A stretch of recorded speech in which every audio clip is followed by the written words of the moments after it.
What's going on, football fans? It's your boy Lolo. I got Mark. Hey, what's up, folks?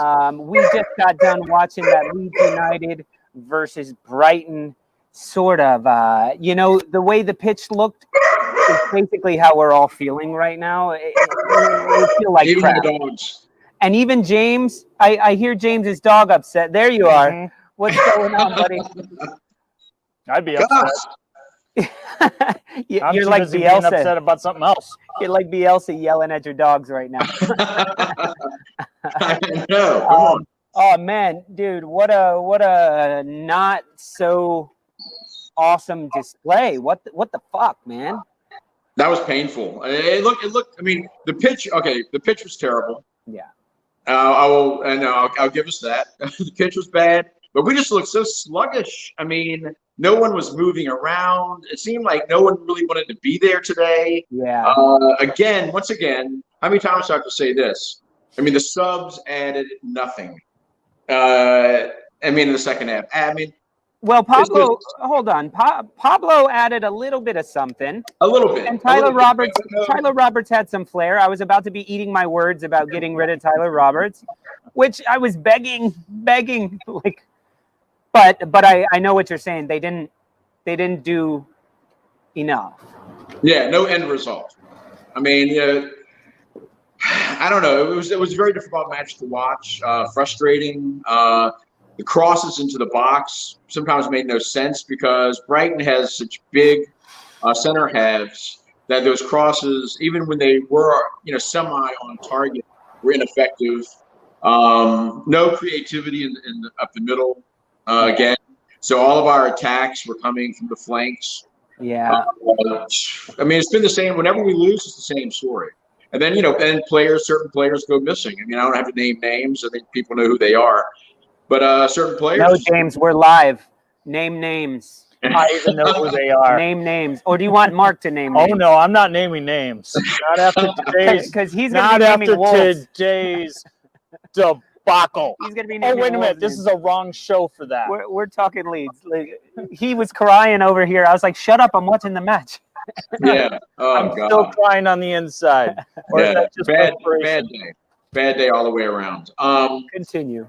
Yeah, Bamford. I don't know. He gets a couple opportunities in the box. That one opportunity where he should have just shot, and he tried to settle the ball, and then three Brighton players collapsed on him, and then there was nothing.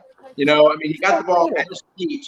He should have just let loose. And shoot with either feet, with either foot, both feet. I know. It's just so frustrating. Just shoot. For fuck's sake, just shoot. Because, we didn't create a lot of opportunities that match. The opportunities were few and far between. And, you have to take advantage of them when you have them. And we just, that was very difficult for me to have to watch. Definitely, man. And we can complain about the pitch. I think we can complain about the pitch. We can't blame the pitch because both teams are playing on the same pitch. Exactly. So yes, the ground passes that usually go 30 yards like a bullet weren't happening. But the little passes weren't happening either. So I don't know. It reminded me a lot of the performance at Crawley, which I was hoping was playing down to a team. Oof. And see, look, Michael Luke Music says the performance was shocking. Yeah. It was shocking. I would have liked it to be shocking. This was lethargic. Yeah. A little energy from that shock would have done them some good, but no, they were extremely flat-footed. Yeah. Yeah. It was. You're destroying my ear. I'm sorry, man. I'm gonna try. Maybe I'm just hyped up. He's still so hot, man. Try and keep it down. So, let's talk about the first goal. So, no. Let's start way in the beginning with the match.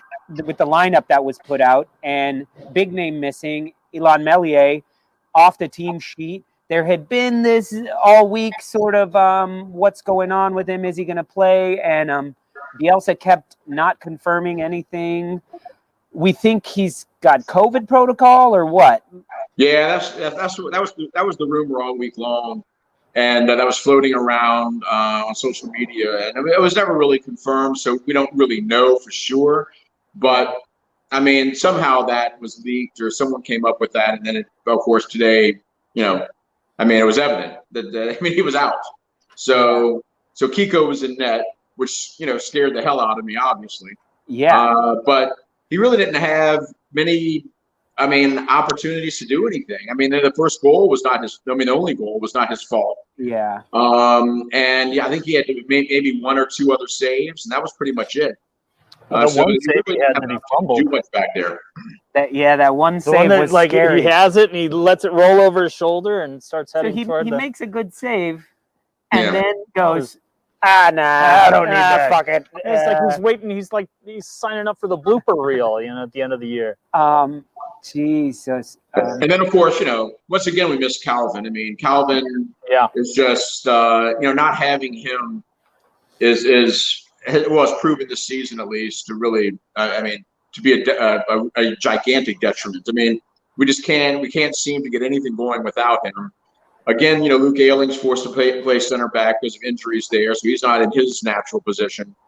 And and we're just lacking, any sort of link-up play. It's just everything just seems so herky-jerky. When we did get something going, there was no rhythm to it. It wasn't smooth, and we just never. Yeah, I mean, we just never were able to get into a rhythm. I mean, that's the bottom line. And I'd like to harp on that word rhythm.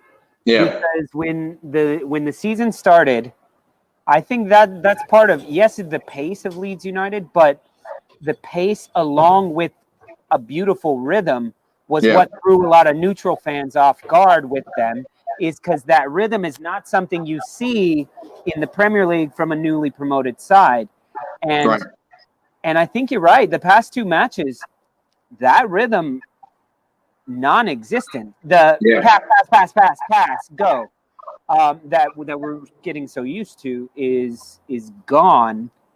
Hopefully not gone. Hopefully it's just missing for these two matches. But yeah, I don't know if it's a matter of personnel, or I'm sure that has something to do with it, or is it just a matter of teams finally kind of sussing us out a little bit? I have no idea. Maybe it's a combination of the two. So who knows? But the Crawley performance was inexcusable, and this one was on a par with that one. I mean, it was just on a scale. Like I said, it's a very frustrating couple of hours to have to sit there and just watch this just ineffective, like Mark was saying, lethargic display. That was tough.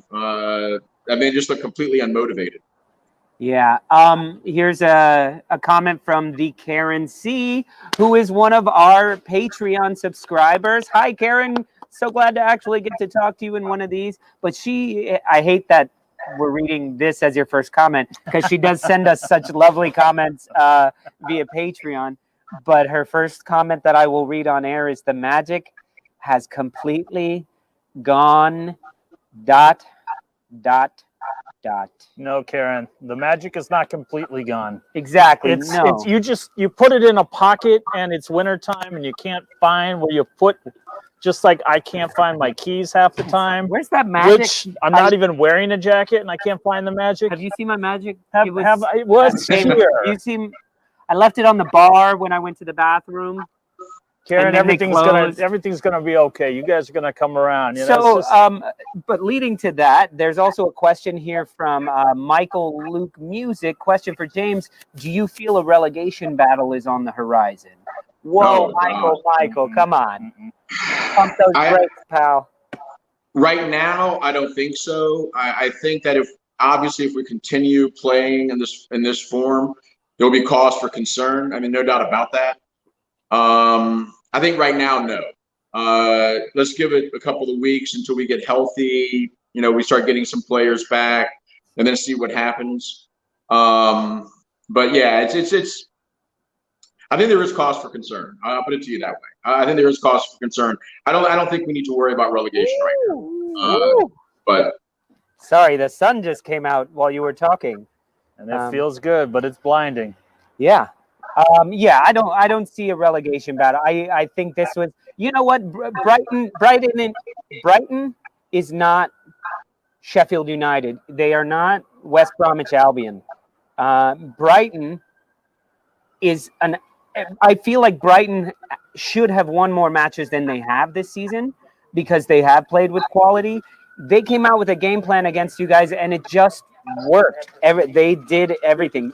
The pitch helped them out in that. They couldn't be outpaced by you guys, but they basically had gone like, we're going to play on the counterattack, and one time it worked, and that's all. Yeah, well, they were shorthanded today. Yeah, I mean, they were shorthanded. I mean, imagine had they had their full complement of players. I mean, I would kill to have Ben White back.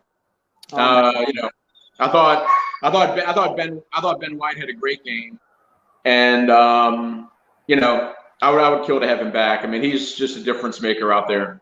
And I think that had we been able to keep him, I mean, I think we'd be even better. You know, a better side this year.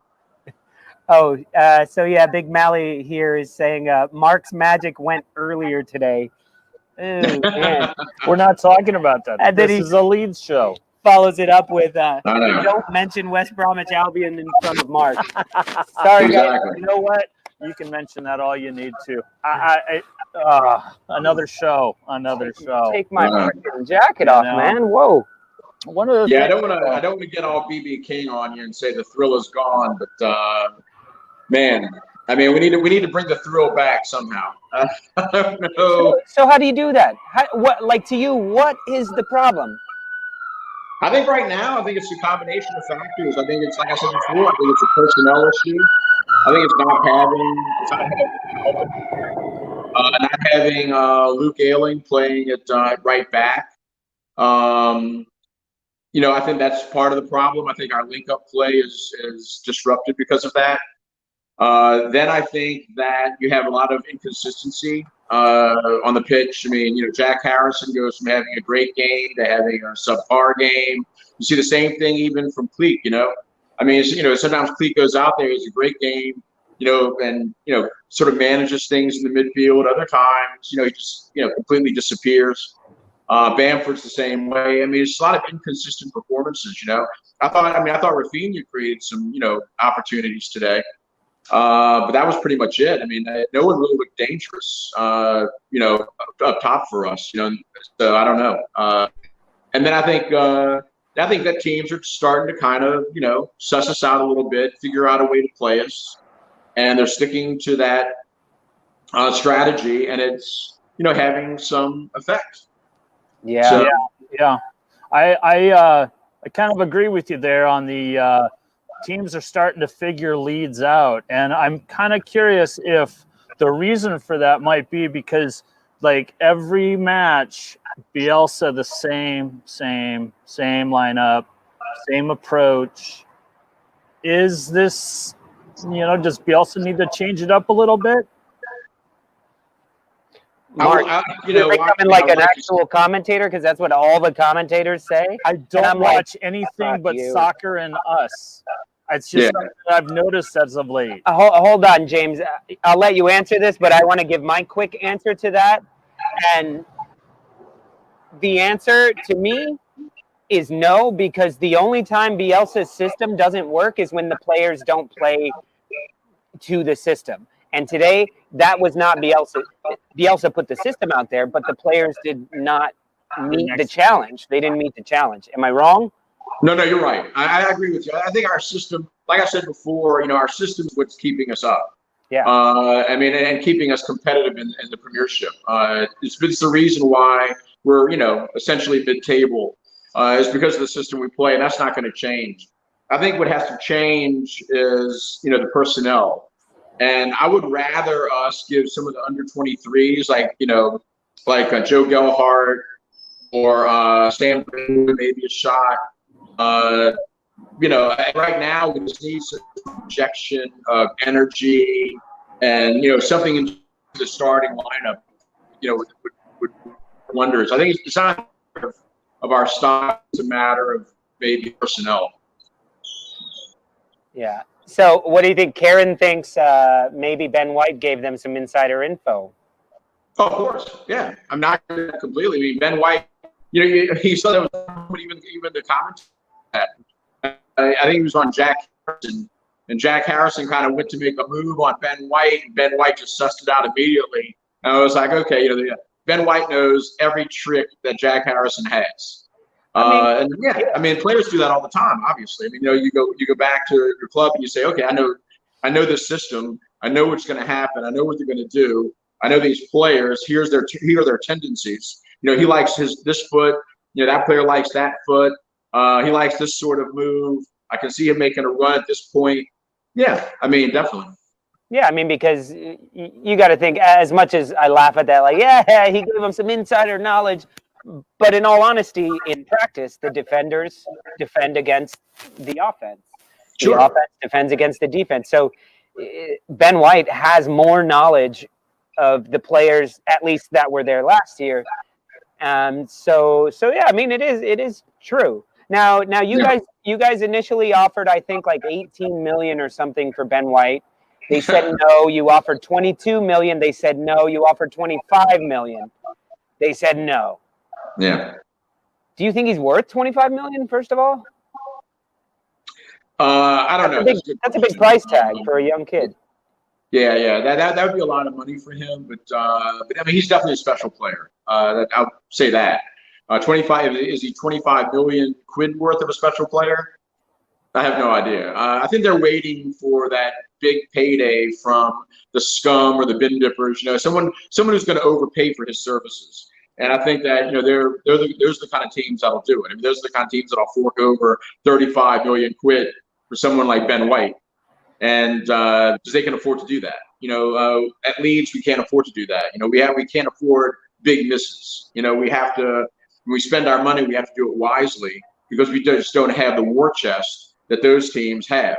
Yeah. So we're in a situation where, I mean, do we want to go out and spend 25 million for him? We can spend the money elsewhere, and address bigger needs. I don't know. But he's a great player. I mean, I would love to have him. There's no doubt about that. Yeah, so we weren't watching Leeds United last season. So tell us, like, what did he add when he was here last season, or when he was at Leeds last season? Did he just fit right in, and and you guys are feeling the loss of him? Yeah, well, I mean, you saw today how versatile he is, right? Yeah, I mean, Brighton played him up. I mean, they played him farther up in the midfield. Yeah. And he can carry the ball up. He can carry the ball up the pitch. I mean, the guy's got just immense talent. He's physical. He's smart. He's got it all. I mean, he really does. I mean, the sky's the limit for that dude. So yeah. I don't know. I mean, and like I said, I think his versatility is something that we miss from that position. I mean, Luke Ayling can provide that, but of course, Luke Ayling is a right back, kind of playing center back for now. But other than that, we really don't have, or at least we haven't seen it from Koch or Llorente because they've been hurt. Yeah. So, but last year we had that part of our attack was there with Ben White bringing the ball up the pitch. Yeah. And he's very comfortable doing that. He's very comfortable with the ball at his feet. Yeah. He looked good. He looked to have a good game. Which sucks. I was hoping he wouldn't. And so there was you and me both. There was a comment up here from Michael Music saying Leeds just really affect my mood, and these last 3 games have been shocking. Are you kidding? We have to beg James to come back on the show. You think he wants to be talking about this right now? I was expecting to get a I'd much rather. Yeah, this I don't have anything to say. I'm angry. I'd much rather be getting pissed right now. Exactly. Yeah. Oh man! And then seeing West Ham win right alongside, that's dangerous. Seeing Arsenal get a very important point. Now that 1 point matters a bit more. Oh my God. I know. Whoa. Sorry, the roof just started leaking on us. So Stephen Flood has an all caps message for us, which is, lads, no midfield. Rodrigo is too slow and too much space in the midfield. I can see that you guys do tend to play. You're either defending or you're attacking, and it's that link-up play that we keep saying: link-up play, link-up play, link-up play. What's missing in the midfield? Is it the fact that your center backs aren't there, that we don't have the center backs, and the better defensive midfielders are having to play back, or what? Or you have too many wingers and not enough midfielders? Gus, Tell us, Gus. Tell us, Gus. I know Gus has an opinion on this, and you know what he says? He's saying that we miss a central attacking midfielder, man. I mean, we don't have Gus. Come on. I thought he was saying cook. Yeah, we don't. I mean, you know, before you had Calvin, but you compare Calvin up in the link-up play with Pablo, right? Now everything, all of our attack comes from the flanks, comes from the wings. So you see, like, Rafinha kind of drifting over towards midfield, and you see Rodrigo, you know, drifting over towards midfield, or Harrison. We don't really have a true central attacking midfielder, and that's a real issue. And we just lack creativity in that part of the pitch, and I think we need that. I mean, you have to have someone in there who can do that. You have to have someone in there who can kind of break down a defense and draw, you know, defenders to him, and then distribute the ball or take shots or just create something. And we're just not creative in midfield, and that's a huge issue. You know, I mean, you know, Cleek has tried to, you know, provide some of that, but that's not him. You know, I mean, you know, he's kind of a number 8, and he's just not, you know, that's not his job really. And we just don't, we just don't have it. We just don't have that. We just don't have that flair in the midfield that we need. And Pablo provided that, but Pablo's been coming off the bench, and you know, he's getting old. You know, Pablo looks like the most likely to do that, because every time he comes on, he's a bit more of the link-up man in the middle. But exactly, but he is aging, and you see he's slowing down a bit. And but there were some really good passes that he put in there. But why can't? Where have you guys been playing Rodrigo? I feel like he's all over the place. Rodrigo seems to me like he could be that center midfielder, that center attacking midfielder. It seems more his game. He's not quite a striker. He's not quite a winger. He doesn't play defense. Like today, I thought he was bad. Yeah. I mean, I agree with you. I mean, I don't know if we've actually figured out how to use him yet.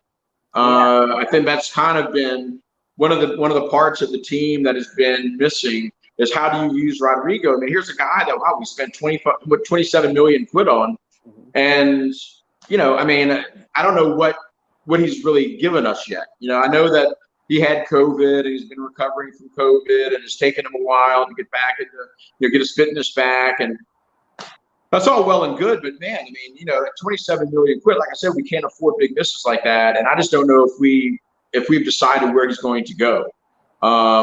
He seems to sometimes he plays more towards the center of midfield. Other times he kind of swings off into the wing area, and he'll play off to the left side, and then he'll cut across the middle. But I don't know what he's offered to us yet as a player. I mean, I was trying to figure that out today while watching the match, and it was very difficult to come up with any sort of answer. I don't know. Yeah. I don't know. You know. Yeah. No, Big Mally agrees with me. Pablo had more of an influence than Rodrigo. Yeah. I agree 100%. I agree too. Now, fellas, I feel like that isn't saying much, but yes. Yeah, it's not saying much. So I feel like a parent-teacher conference right now. Guys, it's time we talk. We have a little talk about Patrick Bamford. There's crosses. You guys put a ton of crosses into the box that seemed like nobody was there. Yeah. You can put a few of those on the man crossing the ball in. But is he just not in the right positions? Is he like he's your one focal point that should be in the correct positions? Right. He should be on the end of those crosses, especially when they're not set pieces. And he's just not there. And when he is there, it seems his first instinct is almost always wrong. Yeah. like on the dink pass in there, he took a touch instead of just smashing. Just smash. It can bounce around and who knows what'll happen. But he took a touch and then lost the ball. And then headers, he misses. One he was trying to say went off of a Brighton player. They should have got a corner out of it. But you look at the replay, he just missed it. Yeah, he whiffed on it. Yeah. And look, that cost you a point, if not 3 points. Yeah, and he whiffed on it. He whiffed on another delivery into the box earlier in the match. That was along the ground, but he completely whiffed on it. I mean, just missed the ball completely. Yeah, that was the pass. Yeah, I mean, look, this is a common refrain for me like I said for the past 2+ seasons. Look, I like him. I want him to do well, of course, because his success means our success. But at the same time, there are aspects of his game that are missing. One of these, I think the main problem is a lack of instinctual, aggression within the box. You know what I mean? Like that sort of, I'm going to get to that ball and no one's going to stop me from getting to it, and you're going to have to come through me to get it. And I'm gonna, one way or another, there's gonna be a problem here. And he just lacks that aggression, that kind of that meanness, that you have to have.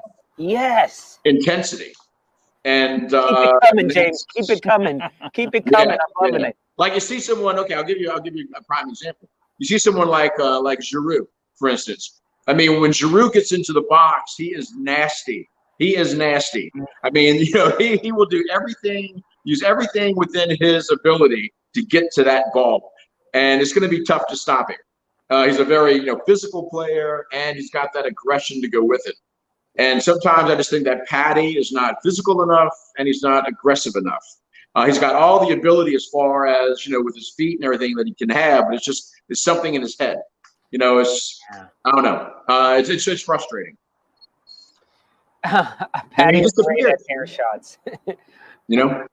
Yeah. But speaking of Giroud, I believe it was against you guys, against Leeds, that header. I believe it was against where he serpentine zigzag between 3 people and snuck his head in, and it went near post, in between the post and the keeper who was there. That is a striker. Yes. And I see Bamford going, it wasn't there. No, it's over there. And Giroud's going near post. I'm 6 yards away from that, but go near post. And he, get the fuck.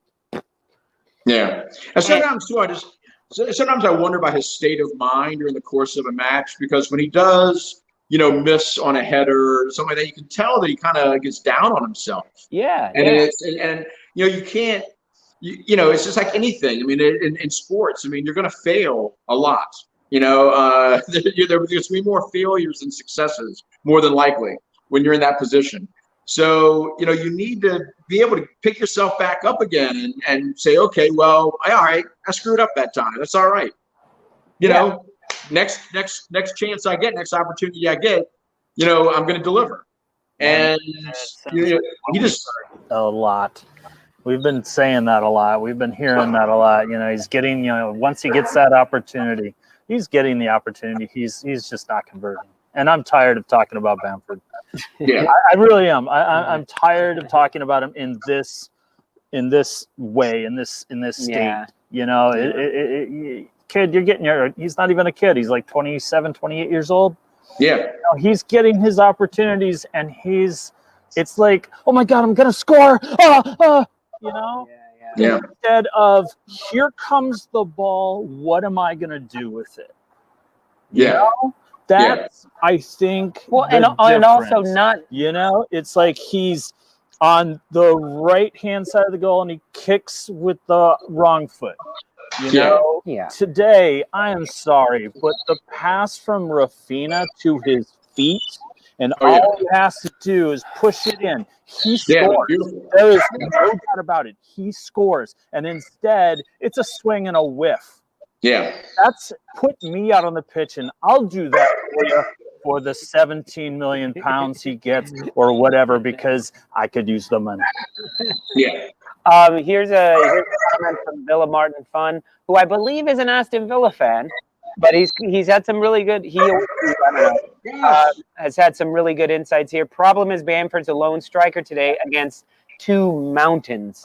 I don't know if that's the only problem, but yes, that's a major problem. That's a big problem. But the thing is, when that's the case, a good striker always has the best defenders on them.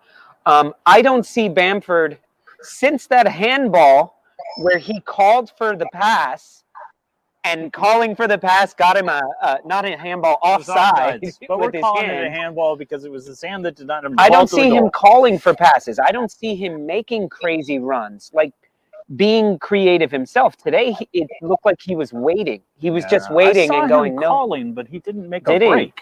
Make the break. Go offside. If you're going to do this, make the break. To me, a striker like that, especially if you're the lone striker in a match like this, you should be called offside at least 3 times in the match. Yeah. That means you're trying. Look at Sergio Aguero. He's offside all the time. Mo Salah, offside all the time. But you know what? The time he's not, boom, he's in there. Sorry, Villa Martin, you are a Leeds fan. I think there's someone else who has a similar don't offend me. I think somebody else has poor Villa Martin. Oh my God. Well, you have Villa. Okay, we'll call you Villa Martin. He's Martin Villa. Villa Martin Fun. Okay, sorry, my bad. We should the super chats where you donate money to get your chat up. We should donate $1 to him. Don't get any ideas. We should donate $1 to him for doing it. Sorry, that's bad. I think there's another Aston Villa fan that is always commenting on our stuff and who seems like they have a fairly neutral head on their shoulder. So you must kill him. There can only be one. Vive en España. Qué bien. ¿Dónde vives? Where do you live in Spain? Now we're talking to Villa. Oh, there you go. Anyway, we'll continue talking to him on the side. So James, the substitutions that came on, Tyler Roberts. Yeah, he came on for Rodrigo. I thought Rodrigo was non-existent. I was screaming, no, why Tyler Roberts? Why not put Pablo in right away? Yeah. And, but Tyler Roberts, 62nd minute, he's better than I've seen him in the past. What were your thoughts on him? Yeah, I guess you could say that. I mean, we bring these guys into the match, and to me at least, when I'm maybe by that point I was in a state of just complete, I don't know. I was in a stupor of sorts, watching this the whole time. I was kind of hit, but they just didn't offer a lot. I mean, like I said, Pablo came in, he provided some creativity in midfield. I mean, Tyler Roberts, I mean, I just don't. I can't rely on him to make the correct decisions or get an end product from his play. I just don't. I don't know. He hasn't provided really anything since the restart. The last season. Poveda. I don't know. I mean, with Poveda, you get a lot of dancing around and everything, but again, where's the end product? I mean, he was our best player against Crawley. That's not saying much. That's not a huge compliment. No, Poveda, I know you're watching. Poveda, be careful. You're on your way to becoming Nicola Pepe. You're on your way to becoming Leeds' Nicola Pepe, who you do beautiful stuff. You got crazy pace. You can do crossovers and flips and flips and flips and flips. But you got to take a shot eventually. Yeah. No doubt. Yeah. Just bring Gelhardt and Greenwood up and just see what they can do. That's what I'm saying. Yeah. I mean, why not? Why not? I mean, especially Gelhardt, man. I mean, I think Joe Gelhardt's going to be a star. Bring that kid up and let him get his feet wet and see what happens. Yeah. All right. With the exception of Pablo, we don't have game changers on the bench. I'd say that's correct. There's nobody you can bring on to make that switch. So maybe it is something of like bench Rodrigo, start someone else, And Yeah. then maybe Rodrigo or Rafinha can come off the bench and be that difference maker. Maybe that's a tactic I think that they tried that before, and I don't think it did. Well, when we're fully healthy, I mean, Alioski's that guy, right? I mean, because, Dallas goes to left back, Ailing at right back, and then Alioski's the guy off the bench who comes in and sort of adds that spark. Yeah. And right now, we just really don't have that, and we missed that. We missed that off the bench with our subs.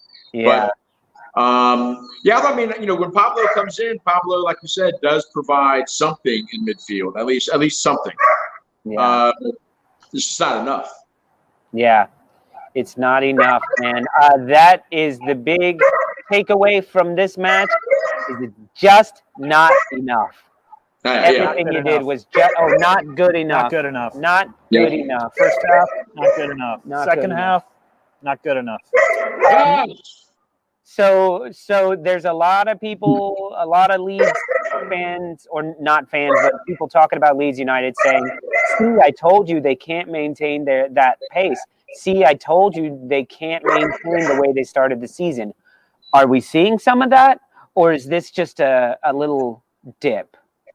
Well, we've had these lulls in January for the past couple of seasons. Gussie, come on, stop it. We've had these lulls in January the last couple of seasons. I don't think that's it, really. I think that we've had some injuries. We have playing out of position. Like I said, no Calvin today was gigantic, as it always is. Yeah. So I don't know. We'll see. Well, hopefully not. Hopefully. Yeah, not. I don't think that's an issue right now, though. Yeah.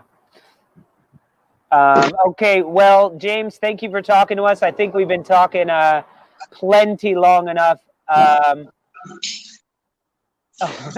Karen saying, James, let him get on camera. Gus is mad that he can't be on camera. Gus is furious right now. Can we even afford him? Yeah, we can't afford the rights to Gus. His agent sent me something. I know. Gus has already been on television. He's been on the local news here. Oh, really? So he's used to the camera. Nice. Well, he was on the local news about dog owners feeding their dogs marijuana. And that was you? No, that was not us. That was not us. But no wonder we don't give our dogs any weed. But anyway, no, he was filmed. So they had a film crew at the dog park when I was there, and so he ended up getting on film, and he kind of stole the show, and ended up with the vast majority of footage was on Gus, and it was pretty comical. But yeah. Gus was the dealer. Yeah, Gus is the dealer. Exactly. He doesn't. Exactly. You don't eat your own supply. Well, now he's over there fiending like, come on, end your conversation. Let's roll a joint. Yeah, there you go.